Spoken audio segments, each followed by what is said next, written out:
this game ends up going the distance here. Simply the income.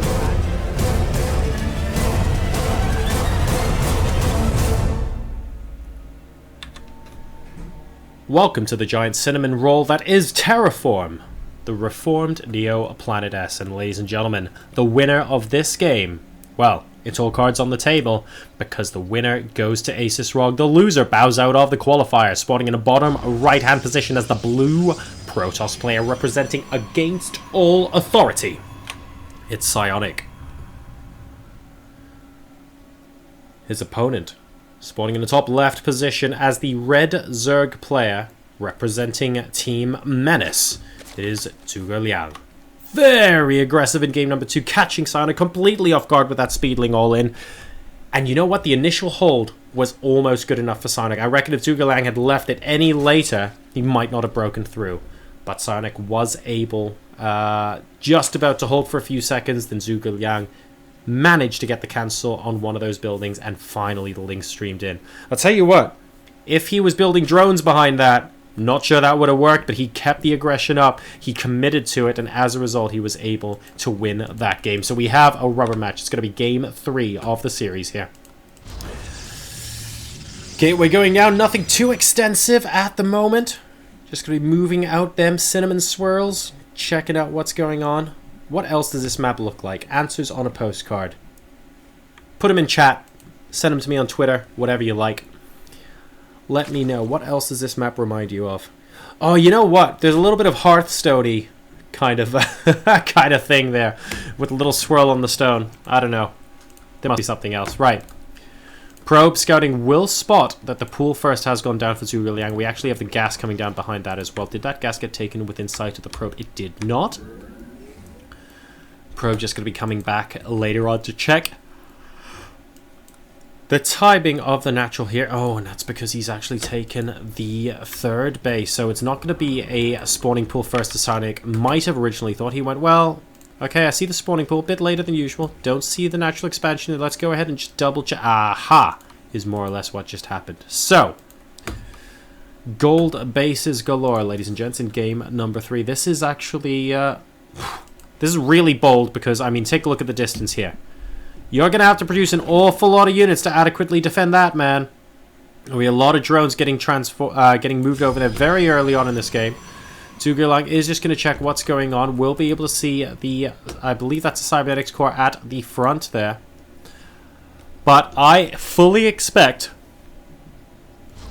to see big Protoss aggression against this gold base. It cannot be allowed to mine for long. ZhuGeLiang is going to have to, at some point soon, start devoting all of his larvae to building units to defend this if he wants to keep this gold base alive. And I think ZhuGeLiang defends the gold base, he's probably in a better position. Psionic kills the gold base, Psionic just wins the game. I mean, you end up with a 1-base Zerg. So, high stakes here in game number 3. Chrono boosting out a couple of units to begin with. The first 2 Zealots are just going to chill out here for now. We'll be able to spot this Zealot. And really, these Lings are just scouting when the army is moving out. It's not a question of what, it's a question of when. I mean, ZhuGeLiang can probably guess his opponent knows the gold has been taken right now. The third is getting taken at his natural expansion location. If we take a look at the income, well, that's looking pretty delicious for ZhuGeLiang right now, considering they're both at 27 workers, so that is kind of what he has to work with. He's building 8 Lings right now to help defend against this. He's really going to need that Zergling speed, though, to avoid being kited back a little bit later on. Hasn't quite got enough gas for it yet, but I have no doubt he's going to get it. Oh, sorry, never mind. He hasn't quite got enough gas for Lair yet, but he has got the Zergling speed on the way. For some reason, I missed that icon at the end. So used to seeing things in the top left on the Game Hard interface. But he is going to be going for the layer now. There we go. Now, where is the unit situation? Still just the 1 queen over there. The Stalker is going to be behind the mineral line. Is going to be such an annoying place to be. 2 Zerglings is not going to cut it, buddy. Oh, I'll tell you what that many Zerglings is, though, and this Stalker is in an awful lot of trouble. World of Hurt. Manages to get the Overlord, actually, before going down there. So, at least it didn't quite die in vain, but this gold base is now starting to basically reap a lot of benefits for our Zerg player. It looks like Psionic has been quite defensive. I wonder if that's the correct decision from him there. He's up to 3 gateways right now. He's building sentries. He's keeping his Zerglings active on the map as ZhuGeLiang, trying to prevent Psionic from going out and being aggressive. If this gold base goes down, Psionic is in a good position. But he doesn't really have the units to do that with right now. And the longer he waits, of course, the bigger benefit the gold base is going to end up having. There's a lot of sentries going down. And a forge as well, so this isn't going to be any sort of immortal bust or something like that. I mean, I guess it could be a delayed +1 kind of thing. But it looks like he's just going to be using this to try and get down his third base. Unfortunately, the layer completes an excellent gunking by ZhuGeLiang at the correct time. It means it's going to take quite a while for this Nexus to go down. Really good job by that Overlord to just keep spreading creep for as long as possible. That's going to delay it by Psionic just a bit, and this gold base is now really starting to reap some rewards. We've got Hydralisk immediately coming out now for ZhuGeLiang, so a little bit different here.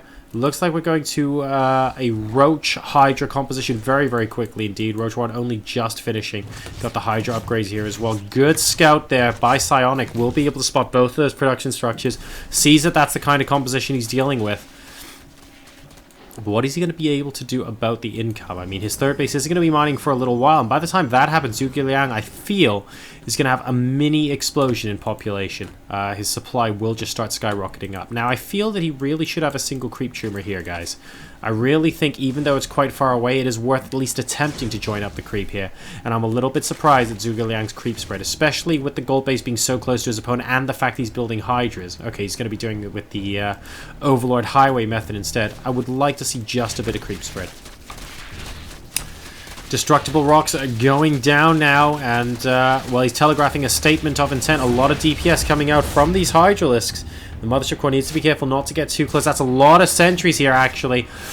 You know what? If he force fields these Hydras and picks them off, that's an awful lot of gas and an awful lot of production that ZhuGeLiang loses. He has to be careful. He needs to pull up a much higher DPS army than that to avoid Psionic just picking them off a couple of units at a time. And I mean, well, that explosion's happening. He's up to 135 supply now, so I guess it's working. A lot of roaches coming through now. It looks like he's going to be attacking along this bottom corridor. Man, I'd love to see a drop into the main. That would be so sick. Drop, drop, drop. Unfortunately, it's not going to happen. It's not TLO playing this game. But I would love to have seen it. 144, 105 supply. Psionic is at least on 3 bases now. He's starting to mine from there. Just producing more and more gateways, though.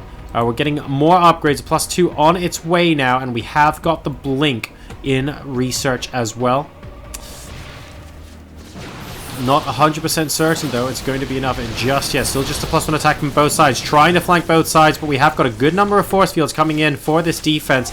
It does, unfortunately, though, leave the natural expansion just a little bit vulnerable. And we're pushing Psionic up into his third base, but ZhuGeLiang is still going to be able to get a good amount of damage done on the natural expansion. Wow! 4 cannons? I mean, that buys him some time, but when did he build all of those? That's... well... a little bit excessive, I would argue. A Dark Shrine getting put down. I'll tell you what, that's late as heck. We have another flank coming in against the third base location as well. The probe is going to be spotting it. Where does the army go, though? I mean, this natural expansion is... he should really be moving those units into cannons and killing them off, to be perfectly honest. The army from Psionic is so difficult to decide where to go. He's at 116 to 196 supply. Wasn't quite able to stop the gold base from going down, and as a result, ZhuGeLiang trying to push home the advantage. He has abandoned attacking the natural expansion. He just wants to kill off this army at the third base. The force fields expire. There's still a good amount of energy left on the sentries. Is this the right move? Is it going to matter with this money reinforcements moving out across the map? It's 138 to 62 army supply right now. He's moving into the natural. All the cannons get unpowered because that pylon has gone down. Here comes the rest of the army against the third base. Again, just a couple of units, but good enough to produce this flank. And here we go. Are there enough force fields? Well, there might be for this round.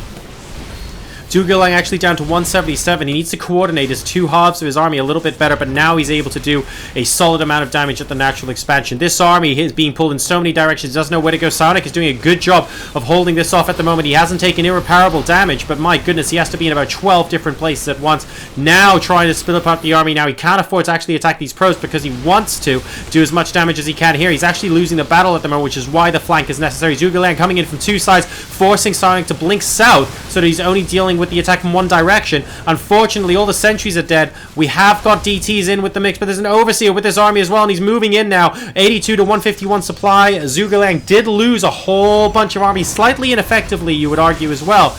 during that attack. Oh, if the Mothership Core goes down as well, there's no other Photon Overcharge! It goes down. There is no Photon Overcharge coming in, and now ZhuGeLiang looks like he might be moving in for the kill. He's got a 60 supply lead. He's moving up towards the third base. He wants to fight from the high ground location. He is forcing Psionic out of position here. The Overseer is still with this army, so the DT's not going to be able to do much. Wow, there are 4 Overseers with it as well. If he wasn't overkill before, it certainly is now. ZhuGeLiang just making units. He is committing like he did in game number 2, and it looks like he might be on track to win this game. Still maintaining that 60 supply lead. A couple of Lings moving in from the left once again, stopping the Stalkers from moving up to the third base location, and there is no base there anymore as well.